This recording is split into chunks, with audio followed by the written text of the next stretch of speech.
Vaig conèixer la línia d'agroliquiditat destinada als ramaders i als pagesos a través d'un grup que teníem del Control Lleter de Catalunya. Sí, vaig veure que hi havia una ajuda destinada als ramaders i als pagesos en moments difícils.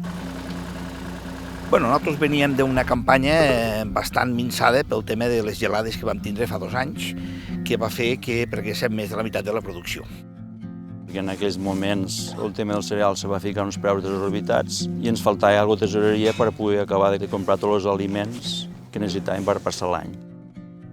Portem 3 anys molt problemàtics. El 2021 va haver la gran gelada que la part del sector pràcticament de la fruita no es va fer res. Hem tingut el problema de la sequera, del tancament del canal d'Urgell. I l'ICF ens ha ajudat bastantes vegades a trobar aquestes solucions pels associats.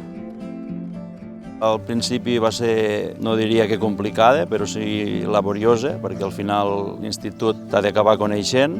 La segona vegada ja va ser tot molt més àgil. Nosaltres vam tindre la visita, va ser molt directe el tracte i ell directament ens va proposar aquesta línia com una solució puntual.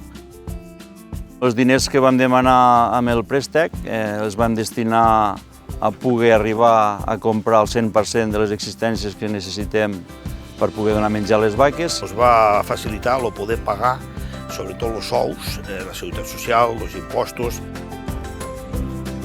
El que ens hagués passat és que hagués tingut que anar a comprar el dia a dia.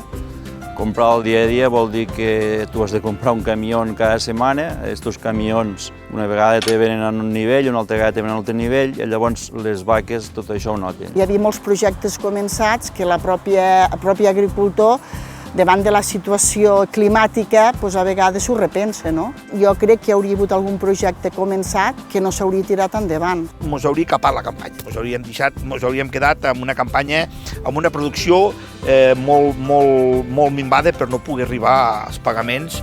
En moments complicats és una injecció de capital que t'acaba servint per poder anar saltant les muntanyes russes que existeixen avui en dia.